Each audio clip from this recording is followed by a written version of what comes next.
गोरखपुर मेरा गृह जनपद है। मैं वहाँ पर बहुत समय तक रहा हूँ और बहुत अच्छा लगता है। वो बड़ा ही शानदार ज़िला है, बहुत ही संभ्रांत ज़िला है।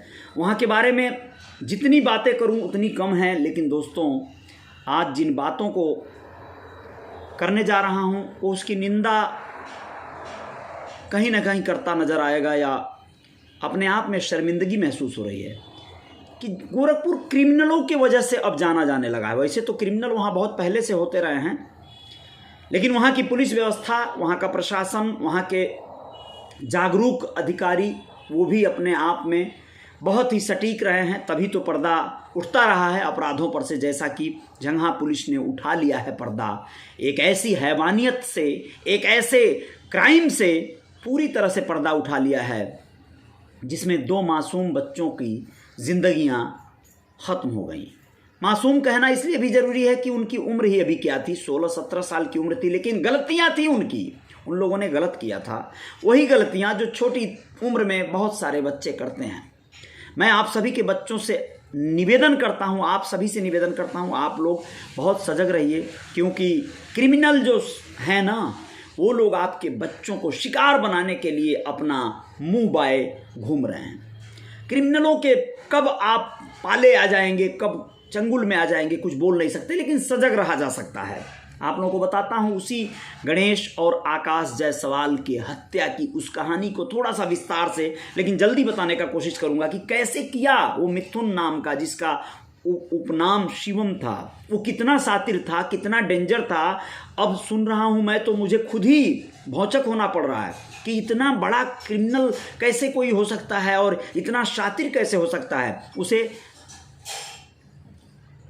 सही मतलब तरीके से, सही बता रहा हूँ, सल्टा देना चाहिए, चाहे जैसे भी हो, क्योंकि न्याय तभी कहा जाएगा मिलना, नहीं तो वो और बड़ा क्रिमिनल बनता जाएगा और बड़े लेवल पे क्राइम करेगा। ऐसे लोगों को समाज में अब क्या स्थान मिलना चाहिए, आप लोग बताइएगा। आप लोगों को बताता हूँ कि लवली नाम का जो है, यह एक तरह से बदला हुआ नाम है उस लड़की का। लवली ने मिथुन उर्फ शिवम को छोड़कर आकाश से नज़दीकियां बढ़ा ली थी, इसलिए मिथुन ने आकाश की हत्या कर दी। इसके बाद शव छिपाते समय गणेश आ गया, जिस वजह से वह देख लिया और मामला खुल न जाए, इसके लिए गणेश को भी मरना पड़ा। आप समझ गए, एक लड़के को उसने मारा, वो मर गया, उसका गड्ढा खोदा हुआ था, जेसीबी मशीन लगी हुई थी, उसका शव छिपा ले गया था, लेकिन यह पूरा कार्यक्रम को देख गया उस आकाश का दोस्त गणेश, इसलिए उसे भी मरना पड़ा। ऐसा बहुत बार हुआ है, आप लोगों को बता चुका हूं कि कोई क्रिमिनल है, क्राइम करते हुए पकड़ा गया, कोई देख लिया तो वो भागे, अगर बचना है तो चिल्लाए, आवाज़ लगाए, बच के निकल जाए, नहीं तो वो भी मारा जाएगा, क्योंकि वो अपना क्राइम छिपाने के लिए उसे भी ठिकाने लगा देगा। गणेश बेवजह मार दिया गया। आप लोग समझ गए। चलिए पूरी बात पे आते हैं। मिथुन और उसके साथी सत्यम ने मिलकर गणेश को भी मौत के घाट उतार दिया। IMO यानी ईमो ऐप जिसे कहते हैं, उस पर लड़की को मैसेज करने की वजह से वो पकड़ा गया। मिथुन पकड़ने के पीछे जो है, ईमो ऐप यूज करके उस लड़की को फिर से अपने झांसे में लाना चाहता था, इस वजह से वो पकड़ने में मदद मिल गई पुलिस को। पूरी बात जानिए। पकड़े जाने के बाद भी मिथुन के चेहरे पर कोई शिकन नहीं थी, ना ना ना ना ना, कोई अफसोस नहीं था। वो कह रहा था कि प्यार के लिए कुछ भी कर सकता है, यानी क्राइम भी, क्रिमिनल बन जाएगा। बहुत बड़ी बात है भाई, अच्छी बात है। पुलिस के अनुसार मिथुन बहुत शातिर है, वह किसी को एक बार देखकर उसका स्केच बना सकता है। भाई सोचिए उसका दिमाग कितना तेज काम कर रहा है। अगर वो सही दिशा में सदुपयोग किया होता अपने दिमाग का तो कितना कुछ हासिल कर सकता था, लेकिन उसने गलत कार्य के लिए सिर्फ अपने दिमाग का इस्तेमाल किया है, और एक गलती 100 अच्छाइयों पर भारी पड़ जाती है, यहाँ पे साबित हो रहा है। वो किसी को देख के स्केच बना सकता है उसका, यानी डिजाइन, यानी आर्ट, समझ गए। मूर्ति बना सकता था, मूर्ति दुर्गा जी का, यही सब करते हैं सब ज़्यादातर लड़के, ऐसी मूर्तियां बना लेता है। किसी की राइटिंग की नकल कर सकता है, सोचिए, राइटिंग की नकल, बहुत बड़ी बात, नटवर लाल याद आ गए। और हस्ताक्षर भी बना सकता है, किसी का फर्जी हस्ताक्षर देखकर, यानी कॉपी कर सकता है। बहुत अच्छी कला है ये, बड़ी अच्छी बात है। इस बात को वो खुद कबूल कर रहा था। पुलिस ने शनिवार की शाम इस हत्याकांड का खुलासा कर दिया और तमाम इस विषयों पे तमाम तर्क देते हुए वह बताई पुलिस ने कि लड़की का एक्स बॉयफ्रेंड मिथुन और उसके दोस्त सत्यम को गिरफ्तार कर लिया गया है। पुलिस का कहना है कि दोनों ने अपना जुर्म कबूल कर लिया है। हत्या में उपयोग की गई कुल्हाड़ी भी बरामद कर ली गई है। तो आपको कल ही बता दिया था, अब पूरी बात सुनिए क्या हुआ है। 16 जनवरी की रात में हुई थी ये वारदात। 17 जनवरी को उसने आकाश का मोबाइल सत्यम से रिचार्ज कराया। आकाश का मोबाइल यानी उसका सिम निकाल लिया होगा या उसका मोबाइल यूज कर रहा होगा, क्या है आगे बताते हैं। वैसे तो उसका मोबाइल उसने दफना दिया था वहाँ पे, लेकिन वो कैसे यूज कर रहा था वो बताते हैं। सत्यम से रिचार्ज करवाया, फिर लड़की को 20 सेकेंड का कॉल किया, ठीक है, 20 सेकेंड का ईमो पर उसने कॉल या मैसेज किया। साथ ही ईमो ऐप से भी मैसेज भेजता था, उसने भेजा था, उसके नाम से आईडी बनाया होगा आकाश के नाम से। उसकी यही गलती उसे पकड़वाने में मददगार साबित हो गई। मुख्य आरोपी देवरिया के रामपुर कारखाना निवासी मिथुन उर्फ शिवम के पिता का ननिहाल पलिपा गांव में था। वहीं पर उसे निवासा मिला हुआ था। यहाँ से 6 किलोमीटर दूर उसकी गर्लफ्रेंड का घर था। रसूलपुर की एक लड़की से पहले वो प्यार करता था, यानी दूसरे गांव की एक दूसरी लड़की से प्यार करता था। बाद में उसके रेप के आरोप में वो 2020 में जेल भेज दिया गया। प्यार का तो ये नाटक था, सिर्फ वो अय्यास था समझिए। तो वो 2020 में जेल चला गया। अब जेल में क्या होता है कि लड़की की माँ और बाप उसे मिल जाते हैं। कौन सी लड़की के? ये जो नई वाली लड़की है। ये जेल गया था, जेल की यात्रा किया था 2020 में। उसी में अपनी बहू की दहेज हत्या के आरोप में ये जो उसकी नई आइटम थी उसके माता पिता बंद थे। उस माता पिता से वहाँ परिचय हो गया उसका। दोनों का इसलिए भी परिचय हो गया क्योंकि इसके गांव यानी पलिपा के गांव की ही थी ना उसकी माँ। समझ गए बात को? यानी कुल मिलाजुलाकर एक रिश्तेदारी में बांध लिया या जैसे भी परिचय हो गया।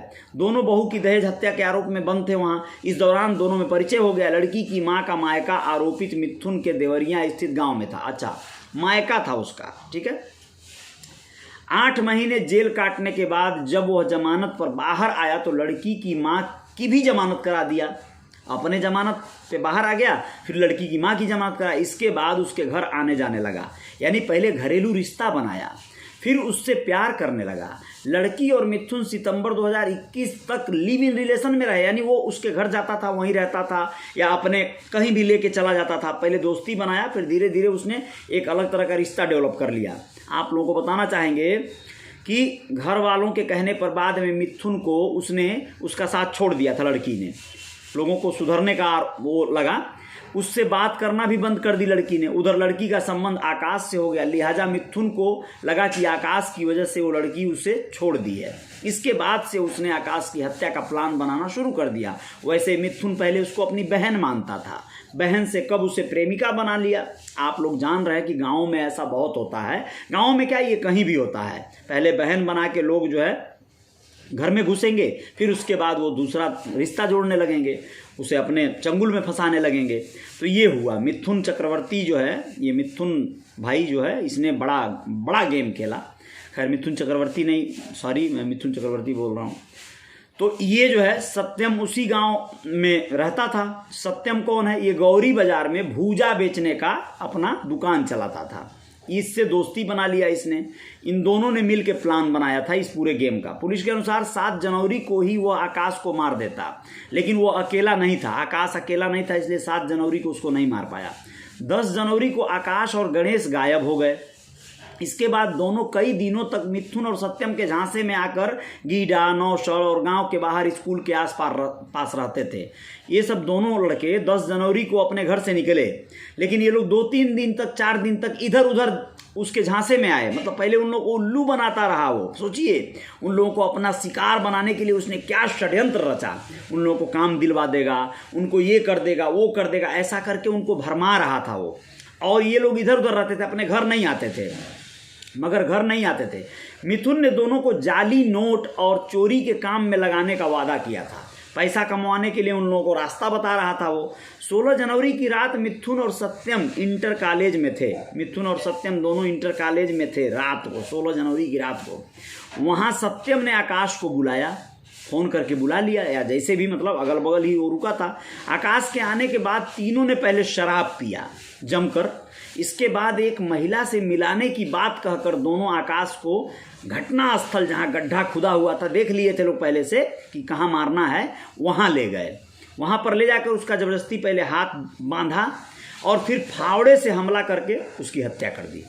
कुदार से मारा, मर गया, बेट से, कुदार के बट से मारा। चूँकि घटनास्थल पर खनन की वजह से गड्ढा था, इसलिए उसे वहीं दफना दिया गया और मोबाइल गाड़ दिया। उसे दफना दिया, मोबाइल भी गाड़ दिया। इस दौरान वह गणेश आ गया वहाँ पर। संयोग देखिए, गणेश भी इधर उधर रहा, दोनों साथी रहते थे आकाश और गणेश, तो वो भी आ गया। अब वो देख गया ये पूरा कारनामा। इसके बाद दोनों ने उसकी भी हत्या कर दी कि राज कहीं खुल न जाए, और उसे भी गाड़ दिया। उसका मोबाइल उसने वहीं जला दिया, यानी गणेश का मोबाइल जला दिया, आकाश का गाड़ दिया, ऐसा यहाँ पे बताया गया है। अब क्या होता है, ये सारा कारनामा आपको पता है कैसे वो सीखा था? फिल्मों से, और दिमाग तेज था, जेल में रहने की वजह से सीखा था। जिस फावड़े से वो हत्या किया था वो गांव के एक व्यक्ति से मांग कर लाया था। हत्या के बाद उसने फावड़े को साफ सुथरा सरफ से धोया, फिंगरप्रिंट उस पर न पड़े इसलिए उसने ग्लव्स पहन रखा था। सोचिए कितना दिमाग चल रहा था उसका, फिंगरप्रिंट न उस पर मिले, वो बकायदा ग्लव्स पहन रखा था, गड्ढों में मौजूद पानी से धोकर बकायदा वो लौटाया। वहीं हत्या उसने ग्लव्स पहनकर की थी। आपको बताया कि 16 जनवरी की रात घटनास्थल पर ही मिली चोरों की लोकेशन, चारों की लोकेशन घटनास्थल पर मिली थी। वहीं आकाश का मोबाइल जो 8 तारीख से बंद था, 16 जनवरी की रात कुछ देर के लिए खुला था। सोचिए, वो जब उसको गाड़ा ना, मतलब उसके पहले 16 जनवरी की रात को मारने के बाद उसने लड़की को मैसेज किया था। सीडीआर के आधार पर पुलिस ने उस लड़की से पूछताछ की। 16 जनवरी को आकाश की मोबाइल से थोड़े देर के लिए उसने कॉल कर लिया था, तो उसने बताया कि मिथुन ने ही मारा होगा। कई बार उसने उससे इस बात को लेकर झगड़ा भी किया था। लड़की भी शंका जता दी थी कि आकाश की वजह से ही उसे छोड़ा है। वो झगड़ा इस विषय पर कई बार कर चुका था उससे। इसके बाद पुलिस ने आकाश से पूछताछ की। इस दौरान मिथुन ने आकाश से पूछताछ की, यहाँ पे लिखा हो, गलती लिख दिया है, मिथुन से पूछताछ की या जो भी है। इस दौरान मिथुन ने लड़की को ईमू के जरिए मैसेज कर अनजान बनकर कहा था कि लड़के गायब थे, जो लड़के गायब हैं उनकी हत्या हो गई है। देखिए, अपरिचित जैसे बन के दूसरे IMO ऐप से उसने कॉल किया था। वह किसी विश्वसनीय इंसान के पास भाग जाए, नहीं तो फंस जाएगी। पहले उसे डराया कि वो किसी अच्छे इंसान के साथ चली जाए, उसके पास चली जाए, वरना फंस जाएगी, वो लोग मर चुके हैं। उसका मकसद था कि उसे डराऊंगा तो फिर वो एक बार उसके साथ आ जाएगी, समझ गए? डर कर वो उसके पास आ जाएगी। मैसेज में उसने लड़की के भाई का नाम लिखा था, है ना, लड़की के भाई का ही नाम लिख दिया था मैसेज में, कि मतलब वो लड़की का भाई कर रहा है। ईमो में ऐसी व्यवस्था है कि आप किसी और के नाम से भी बनाकर जो है मैसेज भेज सकते हैं, ऐसा होगा शायद, इसलिए ऐसा हो रहा है, जिससे उसे शक हो गया कि वह उसी का काम है। वह उसके भाई का नाम लिखा था, इसलिए उसको शक हो गया कि ये उसका ही काम है, मिथुन का काम है। पुलिस के अनुसार जेल में रहने के दौरान उसने कानूनी बारीकियां सीखी थी, जिन्हें उसने बड़ी चालाकी से हत्या करने में प्रयोग किया। उसने हर वह संभव प्रयास किया जिससे शक उस पर न जाए, लेकिन ईमू से मैसेज कर उसने गलती कर दी। उधर आकाश के मोबाइल में भी कई लड़कियों के नंबर सेव थे, उनमें से कुछ का नाम जान, good morning, good afternoon, good evening और गुड नाइट नाम से सेव किया था वो, यानी आकाश भी कम नहीं था और ये जो था अपना मिथुन भी कम नहीं था। दोनों के दोनों मोबाइल में अलग अलग तरह के लड़कियों का नाम अलग अलग नाम से सेव किए थे सब, ठीक है। झंगहा के नौवा बारी पलिपा गांव के रहने वाले आकाश का आप लोग जान ही रहे हैं, 25 तारीख को 10 जनवरी से ये लोग लापता थे और 25 जनवरी की दोपहर दोनों की लाश मिली थी। कुत्तों ने गड्ढा खन दिया था, दोनों का हाथ बंधा हुआ था, दोनों का नहीं बंधा था, एक का बंधा था, आकाश का, और गणेश का तो बंधा नहीं था। ये जो चीज़ हुई थी, पुलिस ने एक मोबाइल भी बरामद किया था वहाँ से। मोबाइल का पुलिस ने CDR निकलवाया था, फॉरेंसिक जांच को भेजा था। पोस्टमार्टम में भारी चीज़ से प्रहार कर 15 दिन पहले हत्या होने की बात सामने आई थी। मृतक के मोबाइल से मिले नंबर के आधार पर हत्यारोपी को पकड़ने में पुलिस को आसानी हुई। पुलिस पहले दिन से ही प्रेम प्रसंग का शंका जता रही थी।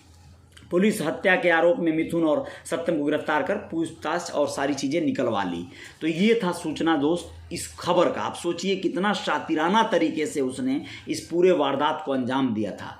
मतलब भयंकर, आप बोल ही नहीं सकते। मतलब ना आप लोग बच्चे यहाँ पर कहाँ मिस्टेक कर गए सोचिए। ये 4 दिन 5 दिन उसके झांसे में घूमते रहे सब। मैं आप लोगों को बता रहा हूँ ऐसी वारदातों को होना स्वाभाविक है। जो नए उम्र के कम उम्र के बच्चे हैं ना, वो लोग माता पिता या घर परिजन के से छुपा कर बहुत सारे कांड करते हैं, बहुत सारी बातें करते हैं, बहुत सारे गेम करते हैं। अब सोचिए उन लोगों को पैसा कमाने के नाम पे वो इधर उधर भरमा रहा था। 27 साल की उम्र है उसकी, यानी इन लोगों से बड़ा था उम्र में। ये छोटे उम्र के थे सब, 10 साल छोटे थे उससे। तो इसलिए इनको वो अपने चंगुल में आसानी से फंसा लिया और ये फंसते चले गए सब। ये लोग चुपचाप शातिर जैसा वो कहता रहा वो करते रहे। 2-4 दिन इधर उधर उन लोगों को भरमाए रखा, पार्टी सार्टी दारू शराब ये सब चलता रहा। टोटली इनको मारने का प्लान था, लेकिन वो दूसरी तरफ मोड़ता रहा मामले को। आप सबके साथ या आपके बच्चों के साथ, परिजनों के साथ भी ऐसा हो सकता है। आप लोगों को सजग रहना है, आपको अपने बच्चों का हाल रखना है, खबर रखना है, उनकी फ़ोन पे निगरानी रखनी है, किससे बात कर रहे हैं, कहाँ जा रहे हैं। नहीं तो कोई बड़ा गेम हो जाएगा, फिर पछताने का मौका नहीं मिलेगा। अब इन बच्चों के जीवन में ऐसा कुछ शायद नहीं रहा होगा, कोई बड़ा भाई पिता जागरूक नहीं रहे होंगे तो इनके साथ ये घटना हो गई। लेकिन भैया जिनके पास जागरूक माता पिता हों, भाई हों या जो भी परिजन हों, वो अपने बच्चों का ख्याल रखें आप लोग। नहीं तो जय जयकार नहीं होगी, जीवन में अंधकार आ जाएगा, बहुत बुरा हाल हो जाएगा। बहुत बहुत धन्यवाद, शुक्रिया आपको। और रियल रिपोर्टर न्यूज़ के पेज को फॉलो कर लीजिएगा जो लोग फॉलो नहीं किए होंगे, और जो लोग मुझे इंस्टाग्राम पे फॉलो नहीं किए हैं प्लीज़ कर लीजिएगा। इंस्टाग्राम पे रियल रिपोर्टर न्यूज़ नाम से अकाउंट है। और जो लोग मेरे YouTube channel real reporter news star को सब्सक्राइब नहीं किए हैं प्लीज़ कर लीजिएगा। बेल आइकॉन प्रेस कर दीजिएगा, ऑल वाला बटन दबा दीजिएगा, जिससे कि नोटिफिकेशन आप तक सही समय से पहुँच जाए। बहुत बहुत धन्यवाद, बहुत बहुत आभार, शुक्रिया, अभिनंदन, जय हो, बहुत बहुत धन्यवाद। जय जयकार जारी रहेगी।